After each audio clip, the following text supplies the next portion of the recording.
transition. Sit back, just turn it up, roll something up. Ladies and gentlemen, we in the place to be right now. Like to welcome y'all to the show. Yeah, from this gangsta shit right here. Yo, check it, yo.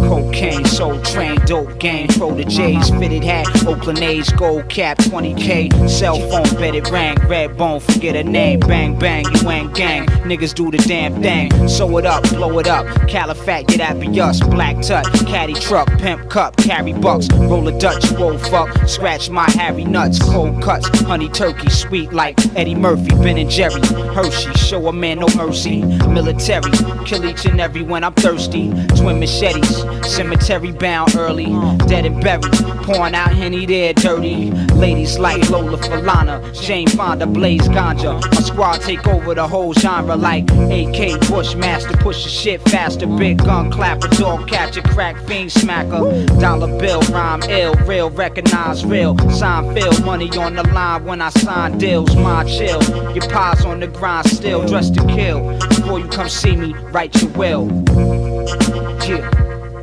I know what that was. Yo, Terrace Ave, Parkside, Port Knox, Chill City, Riverhead, C.I. Crime, dance, get with me, yeah. Gangsta. Right? That was L.I. Stand Up, Rock Marciano. Back in the day shit. It's I was powers. gonna say that's it. His old voice when he used to rap with like Hussin' Smooth and stuff.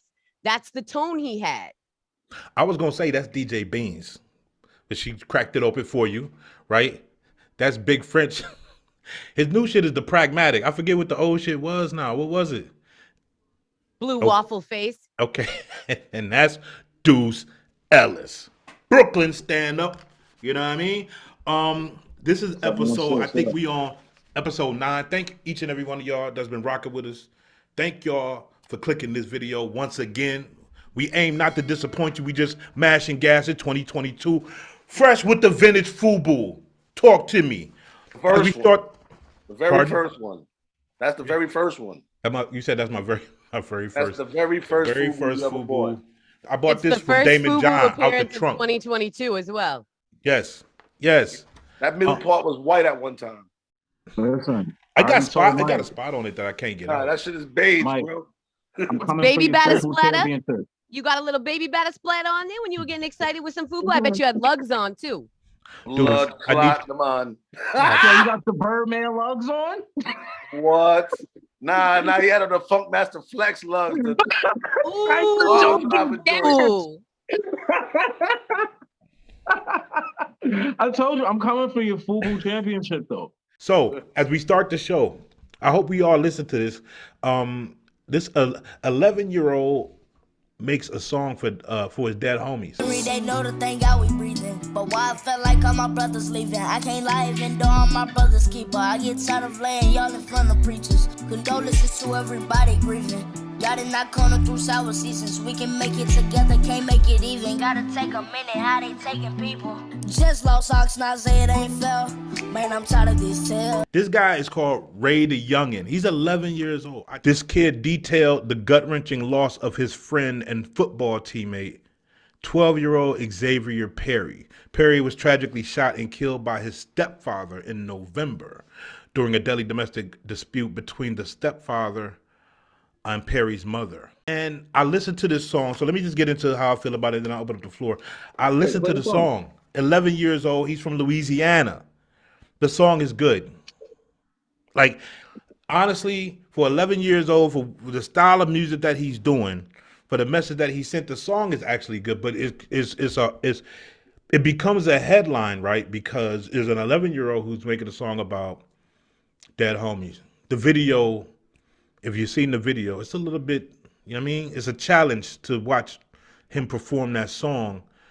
He was on a football team with the kid.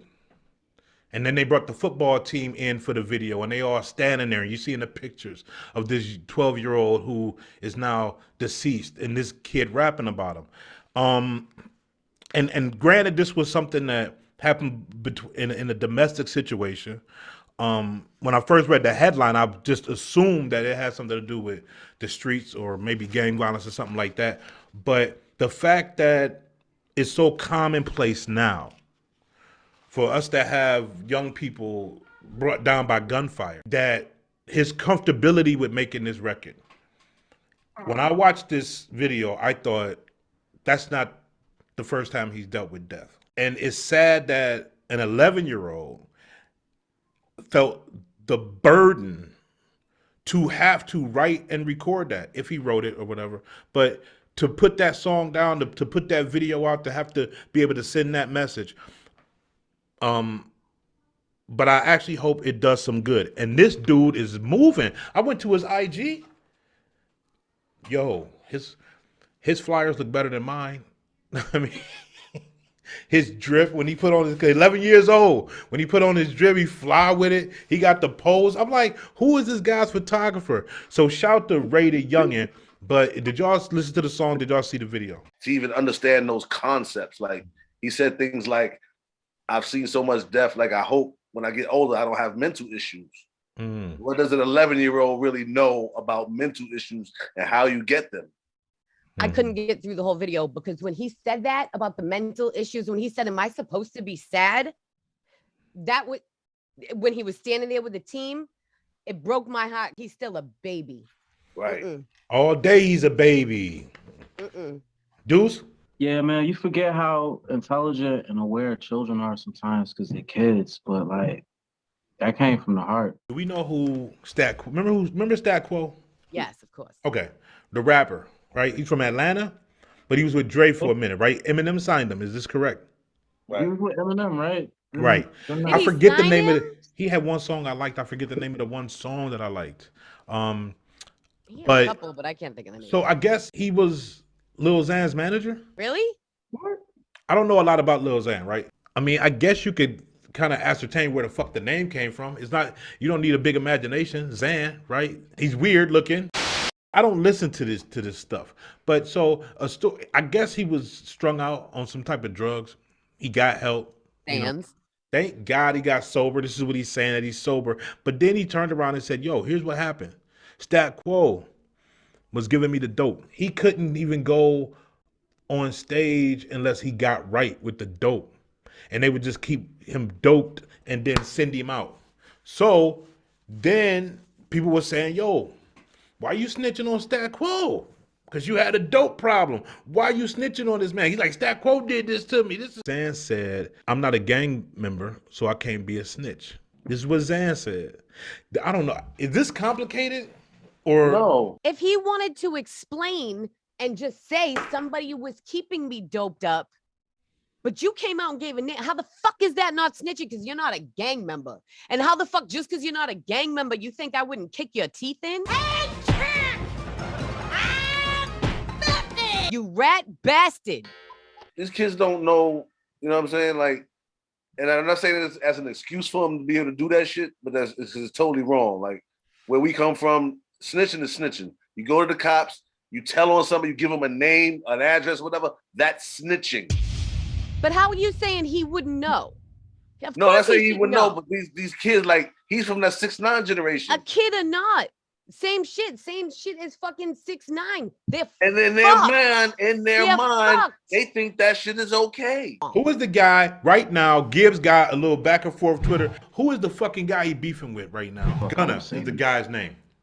I don't know the fucking guy. I listen to the music, right? But he got a beef with this guy where I don't know what the hell's going on. They talking back and forth, but then Gibbs called that probably an dude. academics fan. He called that dude a snitch, right? Because there's a clip of this dude on CNN back in the day sitting there talking about the good part about snitching. Everybody, like, know, like the streets know, and so everybody looking at it like it was wrong because this man would let my family member, you know what I'm saying, go down for something he did.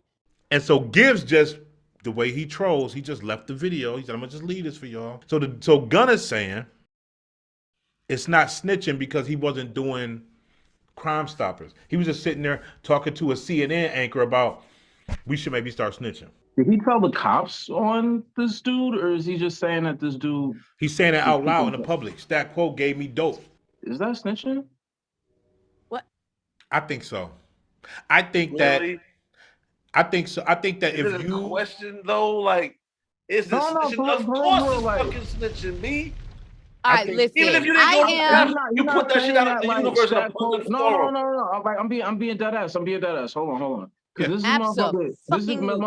This is a motherfucker who's young, right, and was being taken advantage of by an older figure who was the. Now he's not saying that this motherfucker ran a criminal organization. He's not saying that this motherfucker was selling dope, right? He said that this person was taking advantage of me by consistently now, and I say that because this, and I say that because By this. providing the dope I Let was me finish. addicted to. Yeah, let me- Because when the story This is isn't one of rape. those, Let him finish. Let him This finish. isn't rape. when Let the him finish. story is one of those white girls who gets opiated out in the music industry and they being taken advantage of and they don't have their masters and it's some managerial person who's providing them with the opiates and they strung out, the story is that they was taken advantage of. So when it's somebody in this urban side of shit and they doing the same fucking shit, is it what I'm saying is that I you know what I mean? He's not like blowing this nigga's spot. He's not giving up information. He's just saying, yo, this motherfucker was doing me grimy. Okay. All right. No. He's not It's not providing. about He's doing not going like Time like he didn't out. go down to the precinct and make a statement like this motherfucker did me grimy. Like that's not the same way. Like, no way. Okay, we need to find out. Did he say he was selling him the drugs or he was making him take the drugs? no, he said he was steadily. He was providing. So, you know what I mean? drugs. Like I had a problem. I had an addiction, and this person who was in charge of my career, who gave me opportunity, who made me trust them, instead of getting me help, was steadily giving me more dope. And maybe after like I got past my addiction a bit, I had a chance to be like, oh shit, that's fucked up. Why would this nigga keep giving me more dope knowing that I got a problem? I'm not going to, you know what I mean? Crime Stoppers just, yo, that's fucked up. I want to get in on this because I hear both sides of the argument, and here's where I come down on it. Everything you said is correct, Deuce. Everything. When you look at the parallels of like somebody like what went on with Kesha, XYZ, just happened to many people in the industry, right? I agree with you on that. My thing is two things. Couldn't you go to, let's say, you're trying to help other artists because you don't want them to end up in the same position? That's ostensibly why you're doing it. So why don't you maybe talk to other artists behind the scenes that you know, like, yo, okay, you might want to mess with, but then just know he gonna dope you up and he not gonna care it. He gonna behind the scenes. Or Deuce, watch this. Come out publicly, there's some people in this game that will dope you up and push you out on stage and don't give two shits about you without mentioning the name Stat Quo.